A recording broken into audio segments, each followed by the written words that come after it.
Casey, welcome to my show, The Lumina. I'm very happy having you on my show today. It's a privilege to have a very important personality like you, a high flyer from the Department of Political Science. I know you are currently at your dissertation phase. Can you tell me how it has been so far? The dissertation itself, it's been a lot of ups and downs. I defended my prospectus and shortly after started a full-time job, which really put things behind in a lot of different ways of being able to find time to work and really working late at night and then still working full-time. But now I am not working full-time anymore, and my full-time job is just the dissertation. And it's going a lot better now. It's the first chapter is in the edit stage, so it's doing well. It's just getting those final tweaking kind of things. And then I have my literature review and my methodology in for review right now, and I'm working on my first results chapter. So the data itself is done. It's now trying to write the story and make it interesting to other people. So do you mind sharing the overview of your research topic and what it's all about? Yeah, so my dissertation topic is status threat and its effects on the United States political realm. So focusing in that is who is threatened as well as what are the implications of status threat. So in my paper, what I find is that a lot of the status threat literature is not necessarily cohesive in terms of giving a definition of status threat or how they operationalize status threat. And a lot of it focuses around Trump and the phenomena that he has created. So for me, I define status threat as when a group perceives that their power, privilege, or prestige is either being challenged or taken away. And in response to that, they either try to preserve their power, privilege, or prestige, or even seek less egalitarian outcomes to protect their position in the dominant social hierarchy. And on top of that, instead of going just for the recent phenomenon, I'm looking at how status threat has impacted these things over time. So starting in 1988 to 2016. So how do you come about this topic? Is it out of passion? I would say with me, and I feel like other people, when you really find a research topic you get interested, it starts off as like an idea that you might read in a different paper or something else. So like me, it was my first year of grad school. We read a paper by Mutz 2018, which talked about how it was status threat, not economic hardship, that led to Donald Trump's first election in 2016. And I was really interested in the concept of like these different dominant groups that are perceiving that their dominant place in the social hierarchy is being taken away by progressive social change and how they're reacting to this change by electing certain individuals like Trump. And I thought, what else could this mean? Could this mean that maybe they politically participate more and have collective action in order to protect their status? Could it mean that they support different policies more that protect the dominant social hierarchy? So just kind of wanting to take that research to the next level, like not necessarily creating a new puzzle since the research was out there on status threat, but looking at it from a broader perspective. So should we be expecting a book from this dissertation or? I would hope so. My focus right now for the dissertation itself is to get it done and maybe publish a chapter or so from it. I just submitted the abstract as well as a few ideas for APSA, so hopefully that gets some feedback there, as well as feedback on the dissertation itself to help focus on publications there. But future publications for me, I have a couple of things in the works that I'm hoping to get through before I start working on publishing the dissertation. Oh, you have achieved a lot of stuff in the department. You are the first to actually, based on my knowledge, to finish your comprehensive exam in IR without oral examinations. Although we have a recent record breaker in earnest. And before delving into this one, I would like to know how your undergraduate, did it prepare you for the graduate studies? So my undergraduate, I did take a break between my undergraduate and my graduate school, but I would definitely say my undergraduate degree prepared me in several different ways. So my undergraduate degree is actually a BSE, which is a bachelor's in education. So my degree itself is almost like a double major of political science education, where you're taking all the political science courses as well as taking the education courses to actually teach. Now with that, I had a lot of political science mentors in the department that saw my work in specifically Dr. Jolly Emery and Dr. Larry Anderson. They saw my work and saw what I was putting forth and went, "Are you sure you want to teach?" I went, I would love to teach. Like, that's my goal. That's my passion. And they said, "You should teach as a professor. You need to go to the next level. Like, your goal right now is to teach high schoolers. You need to do your own research. You need to actually do this at a higher level." And it was them that really pushed me to look into graduate school. And at the time, my heart was really set on teaching high schoolers. And so I looked into a lot of things and thought about graduate school, but I didn't actually end up applying anywhere.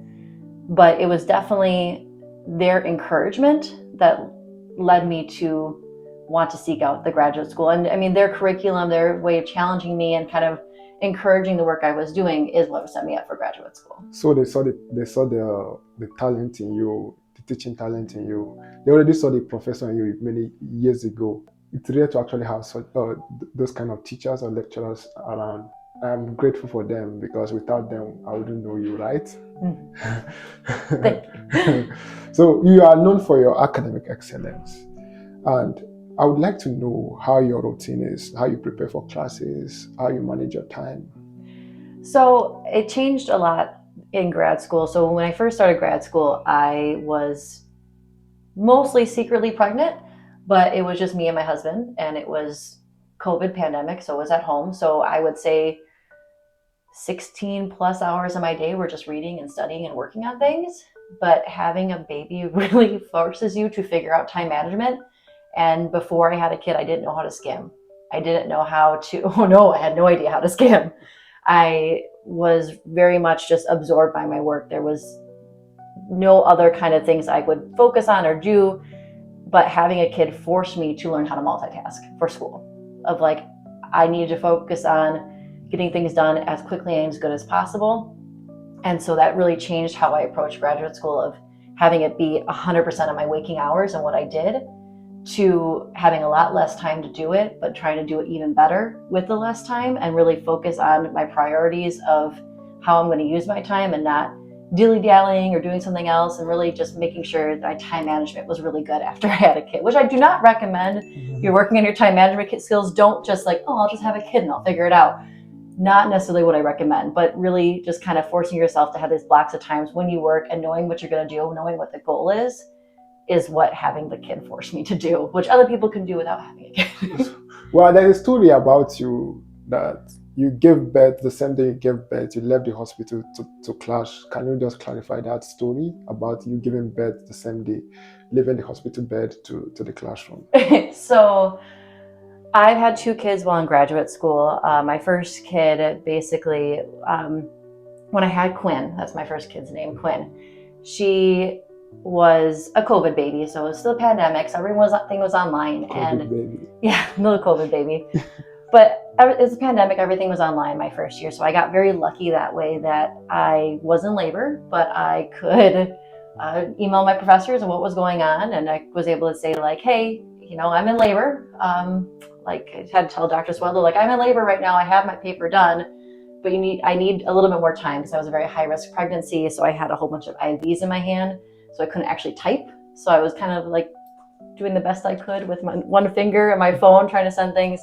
And I sent out the paper the next day. So, I mean, just having to not really take time for myself, which I don't totally recommend, especially after having a kid, but going from having a kid and within 24 hours submitting a paper that was pretty big chunk of my grade for that class. And then my second kid, her name is Riley. I was teaching undergrads that semester, and I administered the final exam. I think it was about 3 weeks before my due date, and I came home, and shortly after I got home, the 2-hour drive back to where I live, I went into labor and had a baby the next day, and then I had a grade final. So that was fun. In the hospital, the nurses come check, and what are you doing? I'm grading finals, and grades are due Sunday. I don't think you are normal. You are not a normal human being. This is just like, this is a hero-like thing you are doing, giving birth to kids and also maintaining our academic excellence. This is really, really not easy. Everyone is proud of you. Thank you. And thank you for showing us what is actually possible. Because I know you are someone that wouldn't want to be given a preferential treatment. And can you tell us why you don't want to be given a preferential treatment?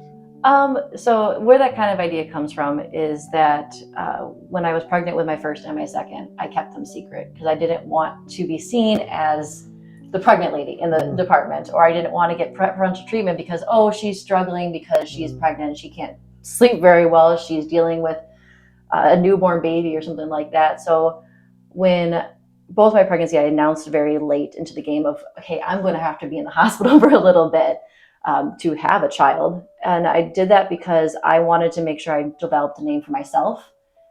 This is Cassandra or Casey, not the woman that's pregnant in the department. I wanted to make sure that I had respect just for me, and everything I earned was because of me and not because anybody felt guilty or bad that I was dealing with other things at the same time.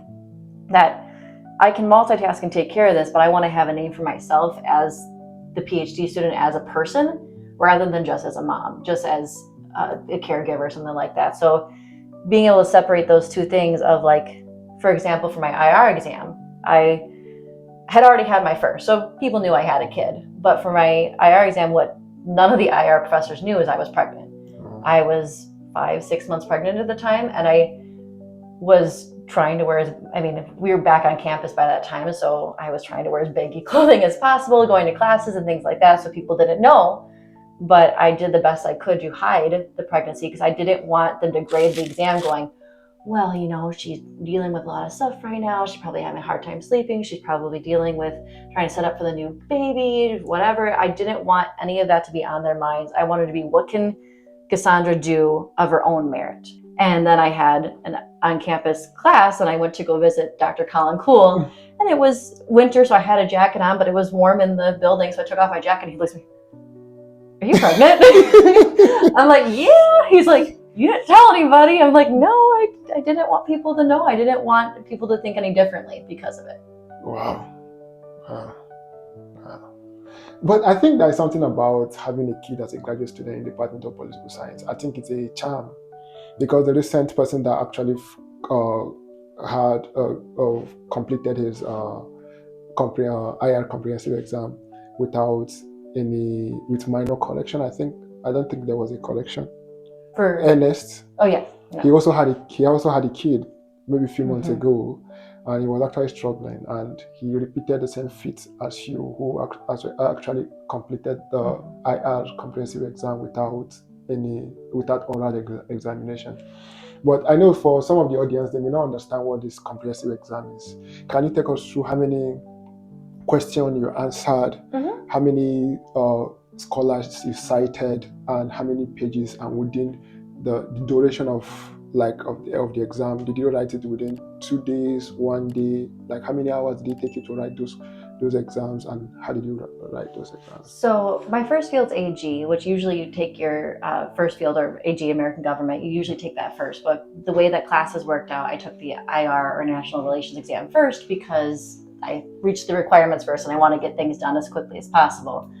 And with the comprehensive exam, when it's your second subfield, what they do is they give you a whole bunch of questions. IR likes to focus on giving you the different fields of, like, international organizations, IPE, or international political economy, securities and such, and then an overarching comprehensive exam question. And you have to pick, if it's your first field, you pick one from each category, so it ends up being 4 questions. And if it's your second field, you end up doing 3 questions. So you have to do a comprehensive exam questions about the overall, but then you pick one from 2 of the subfields.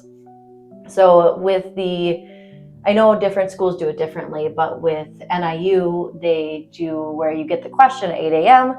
and then you have till about 4 p.m. the next day to submit your questions. So each of my questions, I only had to do 3 since it was my second subfield. So I did the comprehensive question, and then I ended up doing international organizations.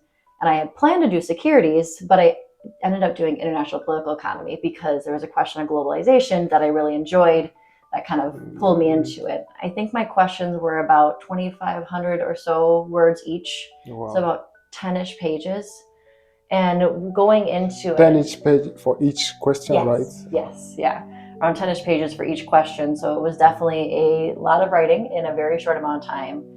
And going into it, I had looked at all the past questions and had some sort of general outlines for different ideas to be able to put forth there. I really leaned on the program Zotero, where it's a citation framework, but what you can do in there, and I know like Mendeley and things, you can do that too, but you can actually put subtags on things. And so I would like label, okay, this is constructivism, this is globalization, this is about international organizations, this follows this framework or this framework. So I was able to go, oh, this question, I really need to focus on this idea, click that subtag, and all those authors right there in front of me. So I don't know how many people I cited, probably about 2-3 pages worth of a work cited at the end of it. But yeah, it was a lot of preparation and a lot of work to make sure to have those ideas sorted out ahead of time, so that that short amount of time to write that much was used productively. So can you give PhD students, the colleagues in the department, a tip on how to actually prepare for those comprehensive exams? Yeah, so a lot of the universities, our university as well as other universities, they give reading lists for the comprehensive exams. So start with those reading lists. For our university in particular, what the professors do is that they have the recommended readings for each week.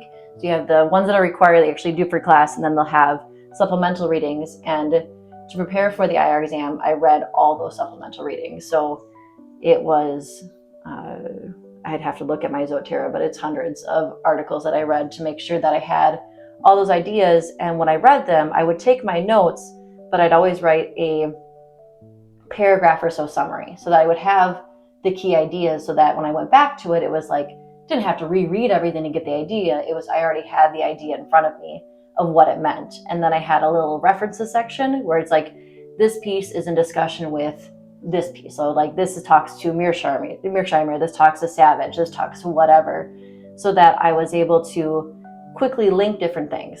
And in addition to that, what I think really helped too, because especially in international relations, there's so many key terms of like, okay, what does it mean to have an international organization? What does it mean for the constructivist approach? What does it mean for any of these different theories that we're talking about, or different key definitions of it, even democracy or something like that? And I created a cheat sheet of definitions. So just the definition and who said it, so that when I was talking about these key terms, I was able to give the overarching ideas and have everything ready for me, so I wasn't trying to search for it last minute during the actual exam. So none of the exam was spent searching for things. I already had all the ideas in front of me. It was just find and sort. Wow, that's fine. Based on your two subfield, American government and international relations, which is your best subfield and why? I mean, my first field is American government, so that's where my personal research and everything, my own ideas kind of focus on. If we're talking about comprehensive exams, I think I did better on international relations than American government, because I was able to sort it, take a step back in it and sort the different ideas and kind of be able to be an outside perspective to it. But American government is definitely the field that holds my attention and interest in terms of research. So talking about like the status thread, I also have papers working on critical legal studies of looking at the United States Supreme Court. I'm also working on a lot of behavioralist things and looking at what influences voting tendencies for United States citizens, and those kind of aspects where I really enjoy international relations. I have a lot of ideas, but I always feel like I'm not good enough compared to what I've seen published out there. Like I have a little bit more faith in myself to publish American government, international relations. I'm like, oh, this would be really cool, but maybe I should tell somebody else so they can do that, because they're going to do better than I can. I understand. I know that we read tons of literatures in the department, and sometimes you read literatures like, I think the list I've read so far is like 12 pages, and sometimes in a week a particular topic you may read like 5 articles or 6 articles, and some of them up to 40 pages. How long does it take you to read a 40-page article? Depends on how I want to read it. If I want to read it for like content and making sure I get every detail, it could take a few hours. If I was trying to read it for the comprehensive exams, a few minutes. So it really, and there's a lot of in between there where it's like it depends on how you approach the article. So like for a class, it might take me an hour per article, even if it's like around 40 pages, because I want to focus on using my time wisely and making sure I get the key ideas. So if I find that I'm starting to get towards that hour mark and I'm only a few pages in, it's like, okay, I really need to start looking at this, taking a step back from it, either taking a quick break and coming back to it, or really figure out the key ideas here, and then maybe do a quick reread of like key points or whatever, so I can really pull out the key ideas from the article instead of just spending too much time on it. So while you read, you take notes, or during the class discussion, is that when you take your notes? I take notes both. So when I take notes, I used to do it in a notebook, but I've switched to a laptop because it was a lot easier in my hands and a lot faster. So when I take notes, I put the citation right away, so I have that. And then I have a section for a summary, I have a section for references, and a section for notes. So I start off with that last note section, and I put down the page number I'm on, and then any thoughts I have during it of like key points, different details about if like they ran an experiment, or just different points that they make in that page of the paper. So that if like during class they say, if you turn to page 8 or whatever, I have that in my notes already of, at page 8, the interesting idea was this. I already have that in front of me. So, okay, there is an age-long debate on the choice of methods in political science between the positivist scholars and interpretivist scholars. But based on I know you have read you have studied many articles that either are written by interpretivists and as well positivist scholars. So which do you think is the best for the field?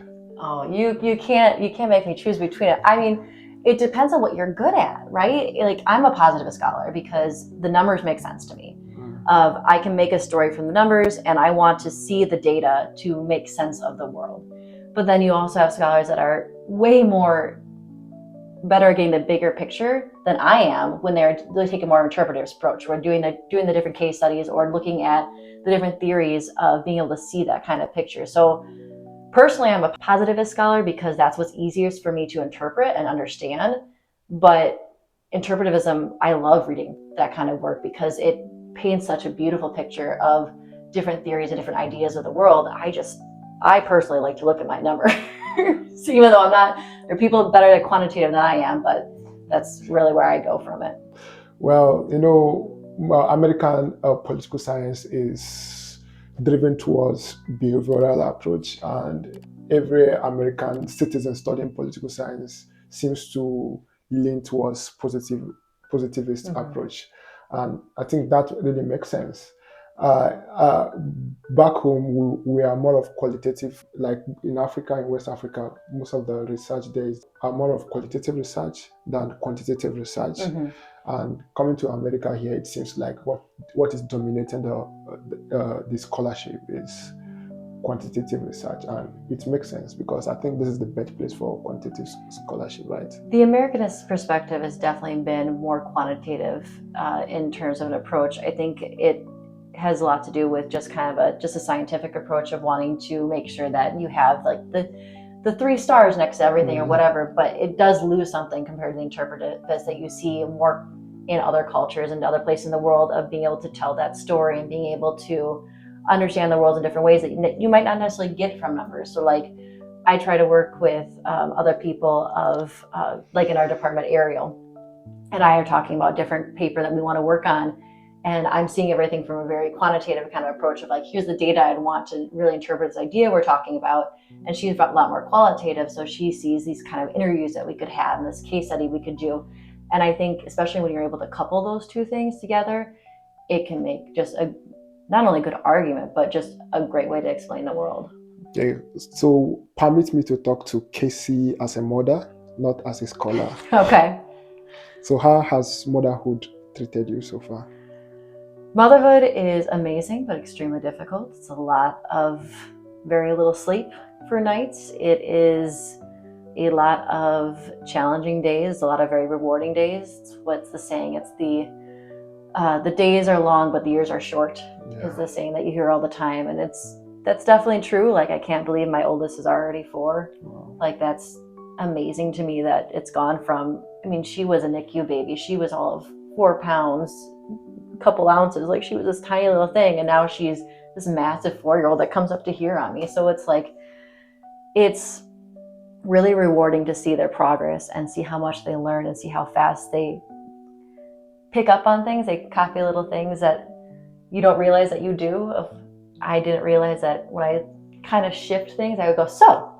And so both my kids will go, so, and then they'll start like talking about a new thing. And I'm like, don't mock me. They don't know they're doing it.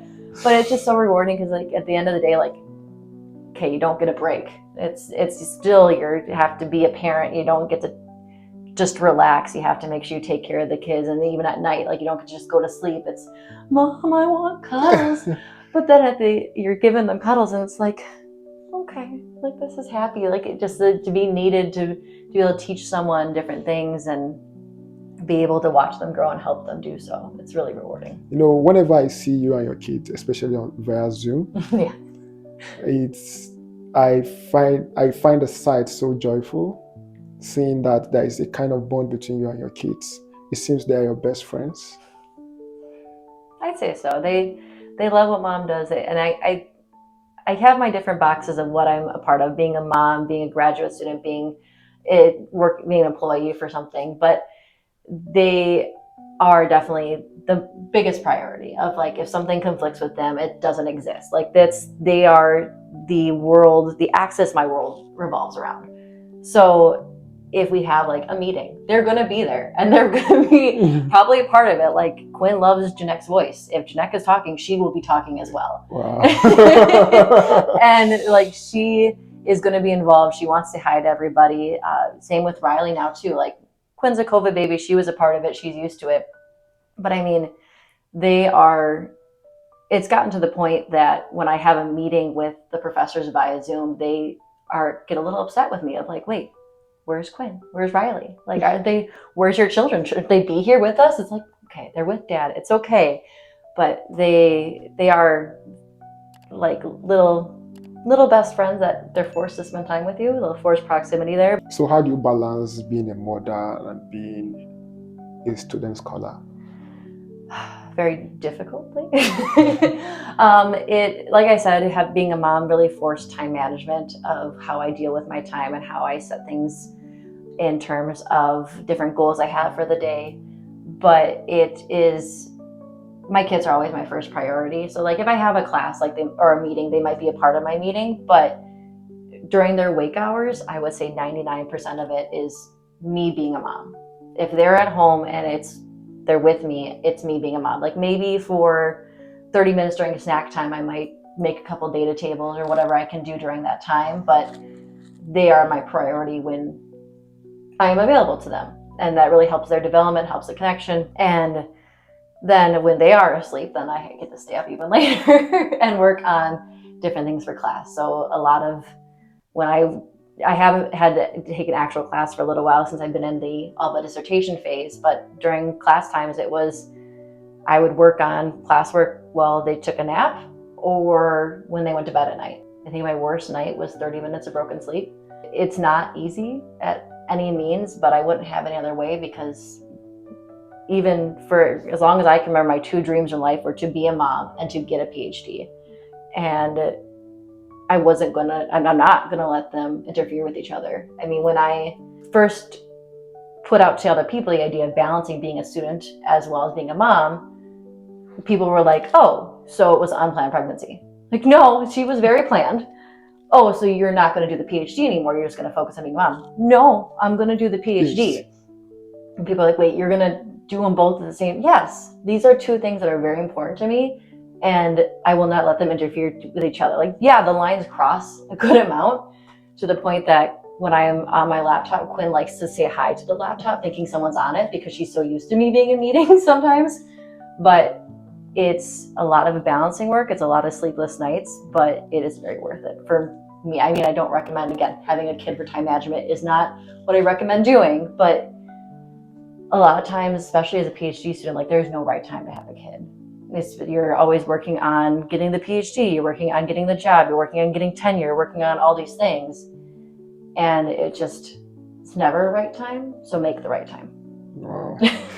Did motherhood in any way affected your productivity?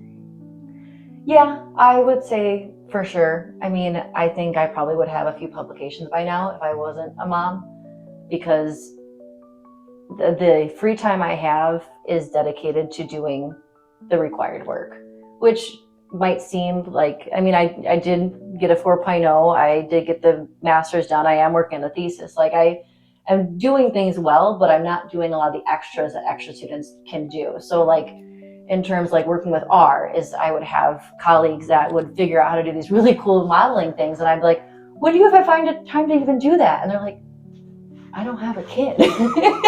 Like, oh, okay. Yeah, no, that's fair. So I definitely do not have as much done as I probably would have if I wouldn't have had kids, but I wouldn't have any other way. Wow. Wow.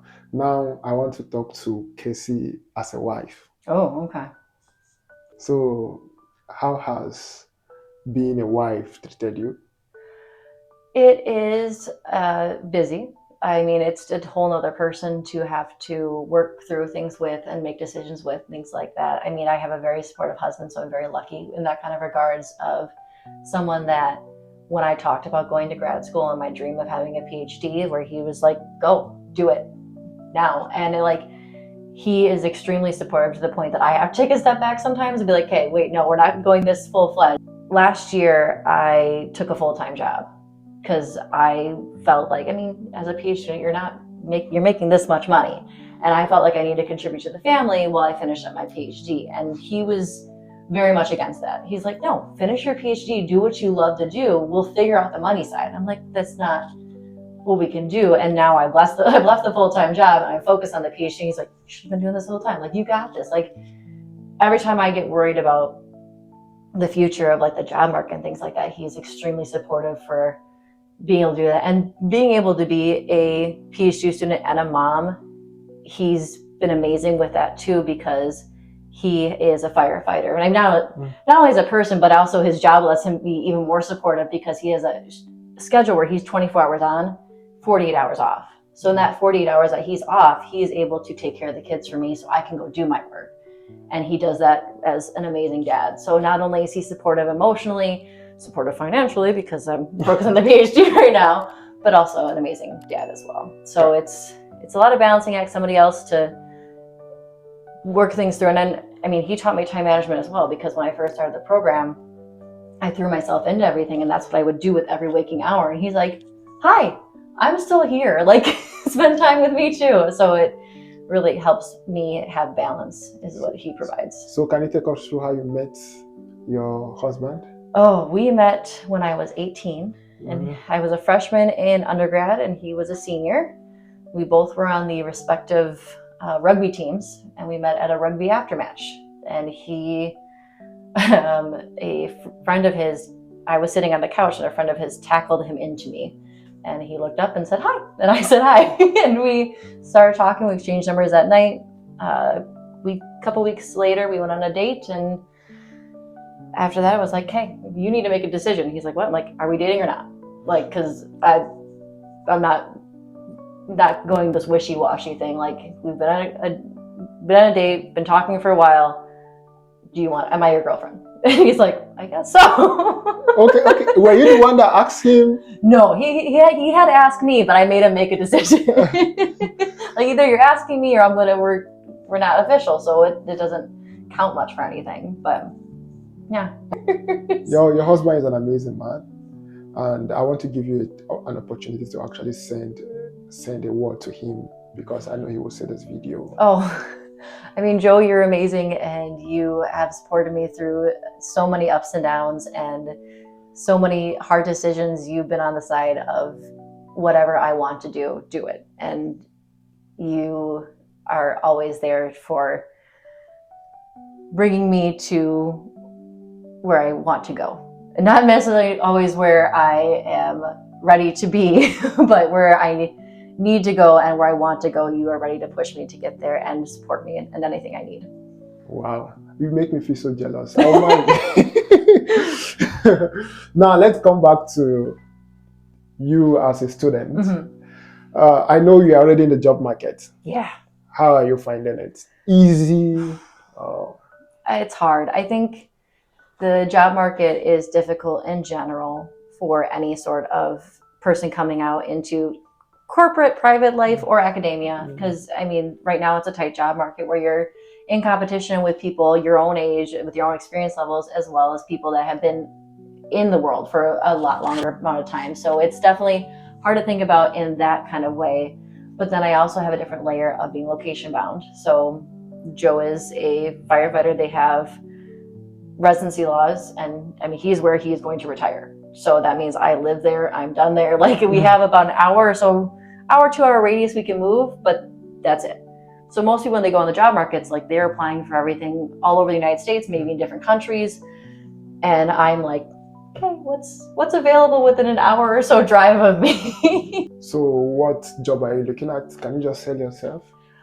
I am looking at different adjunct positions right now because of what's available in my area. So there's nothing that's available full time at this point. So I'm more focused on, I want to teach. I love teaching. I mean, I taught prior to doing the whole Ph.D. I was a secondary school teacher for 5 years, and just being in the classroom and interacting with students of all the way from 8th grade to now I've taught seniors in college. Like I love that environment of that light bulb moment, and even like reading my student evaluations of kids that are like, I hate learning American government, but I loved your class. Were you teaching here at NIU, right? Yes, I was teaching here for a little while, yeah. For like how many semesters? 3. 3 semesters. So you have an experience. Yeah. I taught here for 3 semesters, and then I taught high schoolers and I taught middle schoolers. Not that, I mean, if you taught 8th graders, the fear is just gone. You're ready to teach in front of anybody. Okay, I just want to ask you one question. Yeah. Does your person as a mother and as a woman affect your opportunity? Does it play any role in the job market? I don't know if it necessarily plays a role in the job market. I think it definitely plays a role in the classroom, because a lot of research shows that there's different ways that students evaluate their teachers, whether or not they're male or female. Not only female, but a very female presenting person. You can't tell on video, but I'm a very short female, so I don't necessarily look like I command attention a lot of the time, but my classroom personality is someone that I try to be very engaging and incorporate all different kind of aspects of life and all different types of students, where I am really trying to take my own personal experiences as well as other people's experiences and incorporate it in the classroom of like, yeah, I am a small female where you might kind of see like people might have their own predispositions, but I also make sure I talk about like, hey, I played rugby for 12 seasons. Like I may be short, but I know how to handle myself in a lot of different situations. Okay, so what skills have you gained here at NIU that you know that whoever employs you will benefit or bring value to the organization? At NIU, and I mean more generally, like I said, I have prior teaching experience as well. I think it's being able to engage the students in different kind of interactive ways of like, especially going from middle school to high school to college education, each of those levels of kids don't want to learn half the time. Even in college, like you'd think that, okay, people are paying for their undergraduate, they want to be there, they want to learn. No, they don't. A lot of kids don't want to be there. Some kids are there to like, they want to learn, they want to get the information, they're excited to be introduction to political science, like I'm excited to be here, but some kids don't. They're like, I would rather be my phone all class, and like that. So trying different perspectives, different ways to incorporate the kids into the classroom and getting them to engage, and having different ways to incorporate multiple intelligences, and not just doing lecture, but also having different types of multimedia, different ways to discuss, different ways for extroverted students to participate, different ways for introverted students to participate. Just being able to allow opportunities for everyone to learn is something that I built on my entire teaching career. And from the students I've talked to, from my experience at all levels, they appreciate that I've been personable with them. I've been a real person with them. And I've not only enjoyed my topic, but also enjoyed being with them. And I think they appreciate that. I see. Some of our colleagues have questions for you. Okay. And that's why I have this laptop here. Yeah. First, Hannah. Okay. You know her, right? Mm-hmm. She asks, how do you balance your dissertation work and family?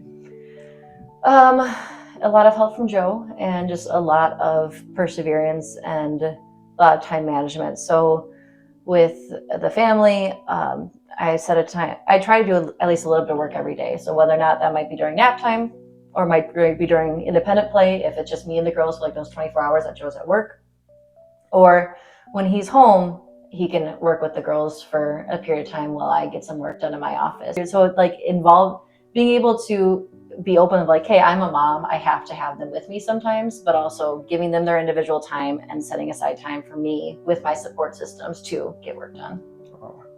Okay, I have a question. Rafif have some questions for you. We have already addressed one. So he has like 2 questions. Well, let's start from the first one. He asks, what is the biggest challenge you have faced in the grad school?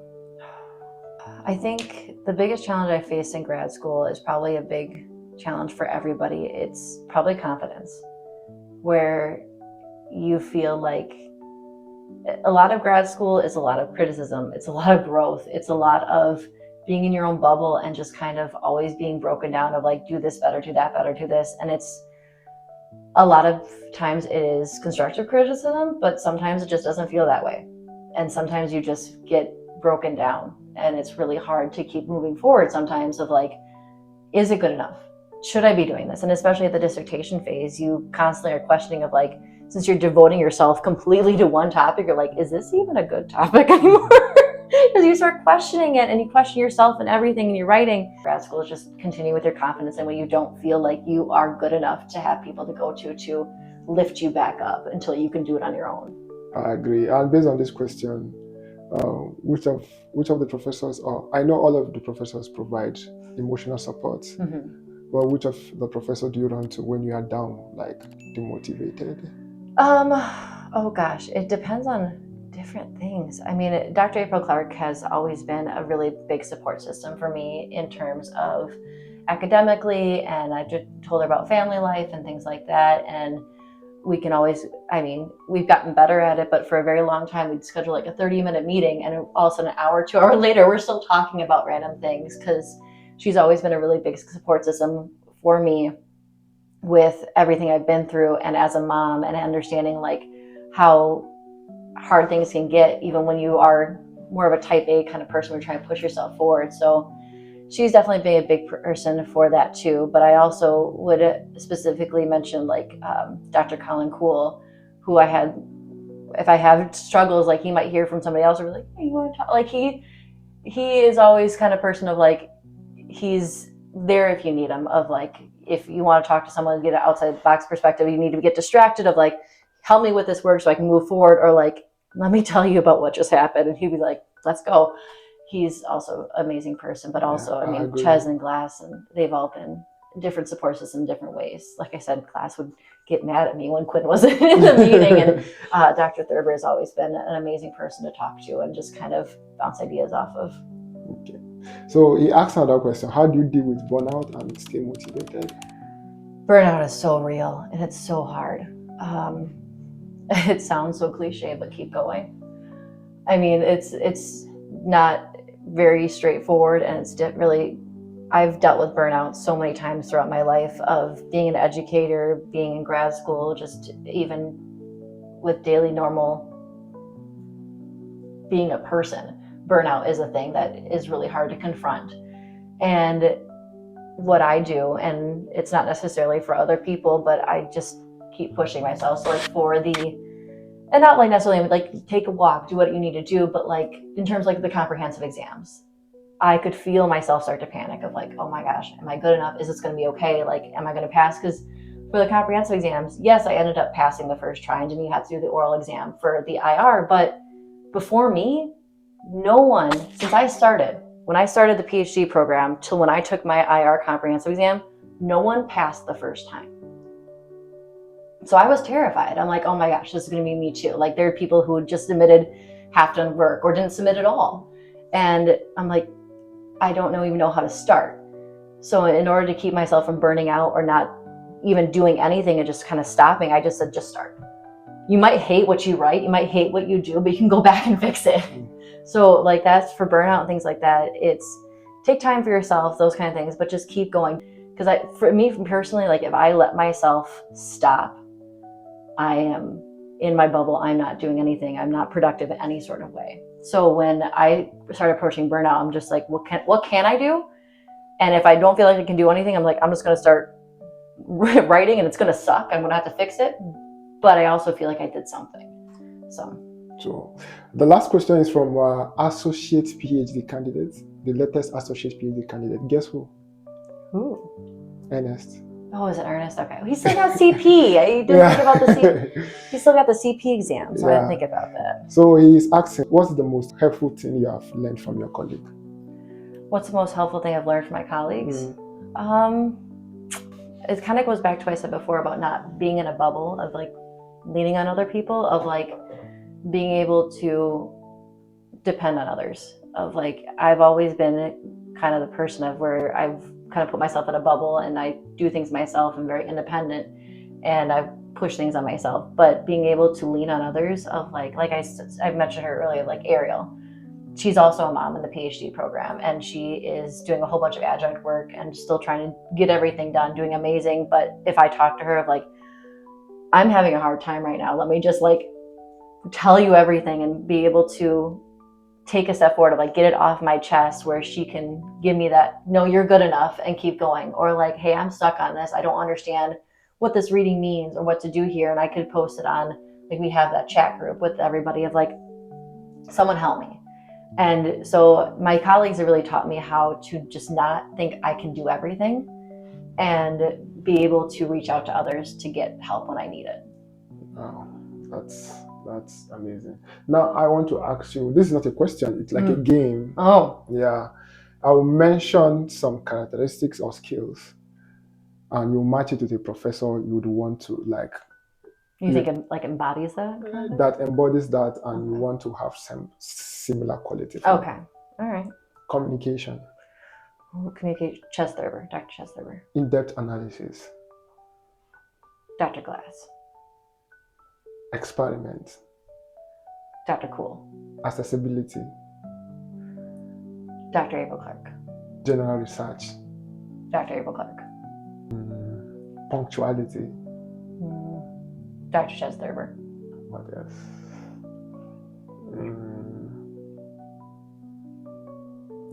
Feedback. Dr. Glass. Research interest. Dr. Schroffnagel. Someone you would always want to hear from him about career advice. Dr. Schroffnagel. Conflict management. Dr. Swedlow. Classroom management. Dr. Thurber. Presentation skill. Dr. Ward. I think that's all for now. Okay. Thank you for coming to my show. Thank you very much. Thank you so much. I appreciate your coming. I hope you enjoyed it. Yes, thank you so much. I appreciate it.